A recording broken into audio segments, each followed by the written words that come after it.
Tensions in the Middle East are escalating rapidly, and the United States is making its next big move. With the deployment of B-2 stealth bombers to Diego Garcia, the message to Iran is clear.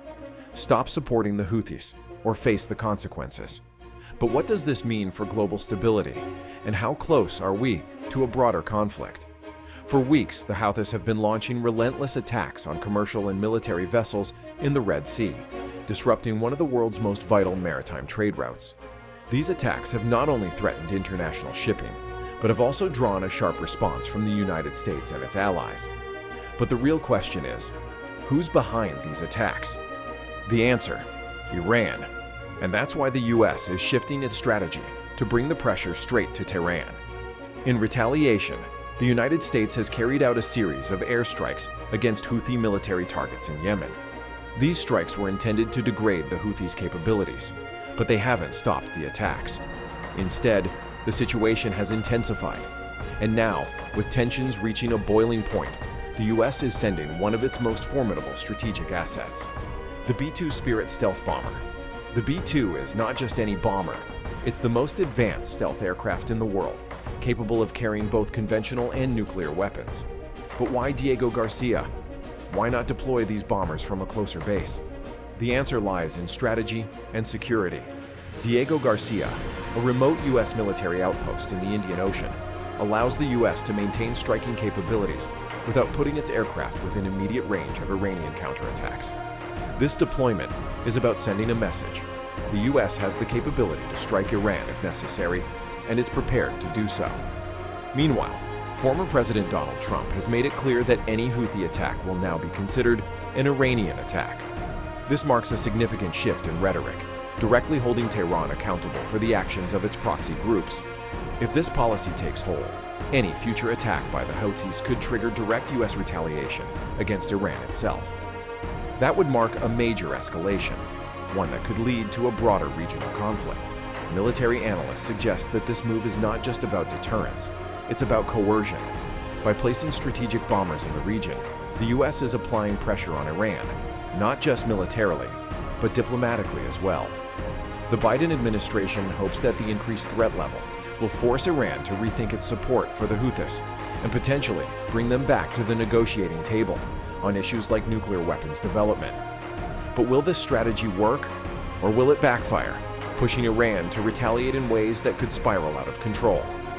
Satellite images have confirmed the arrival of at least 3 B-2 bombers on Diego Garcia, along with refueling tankers and cargo planes, suggesting that the US is preparing for a sustained presence. Intelligence reports also indicate that additional bombers could be en route. While the likelihood of a nuclear strike remains low, the presence of these aircraft serves as a stark warning. The US has used bomber deployments like this in the past, most notably after the killing of Iranian General Qasem Soleimani in 2020. Each time, the goal has been the same: to force Iran to back down. But will it work this time?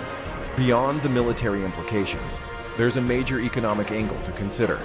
The Red Sea is a vital trade corridor, carrying about 12% of global maritime trade. The Houthis' attacks have already disrupted shipping routes, forcing companies to reroute their vessels around Africa, adding weeks to their journey times and significantly increasing costs. If this conflict continues, it could drive up global prices on everything from oil to consumer goods, impacting economies worldwide.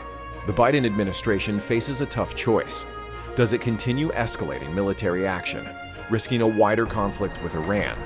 Or does it find a way to de-escalate tensions and pursue diplomatic channels? Officials insist they are open to negotiations.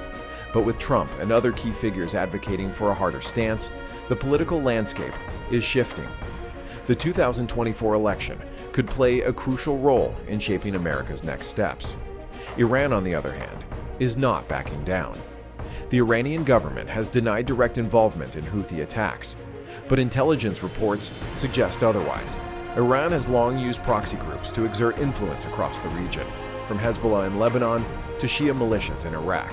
If the US follows through on its threats, Iran could retaliate by targeting American allies in the Middle East, launching cyber attacks, or even disrupting global energy markets. So where does this all lead? There are several possible outcomes. One scenario is that Iran backs down under U.S. pressure, cutting its support for the Houthis and reducing tensions in the region. Another possibility is a prolonged standoff, where the U.S. continues striking Houthi targets but stops short of direct conflict with Iran. The worst-case scenario: a full-scale regional war that could pull in multiple nations, disrupt global trade, and send oil prices skyrocketing. Right now, the world is watching. The next few weeks will be critical in determining how this conflict unfolds. Will Iran heed the warning and pull back, or is the region headed for an even greater crisis? The deployment of the B-2 bombers to Diego Garcia is just one piece of a much larger geopolitical puzzle, one that could shape the future of the Middle East for years to come. What do you think? Will this escalation lead to a direct US-Iran conflict, or is it all just a game of high-stakes deterrence? Let us know your thoughts in the comments below. And as always, stay informed, stay vigilant, and we'll see you in the next video.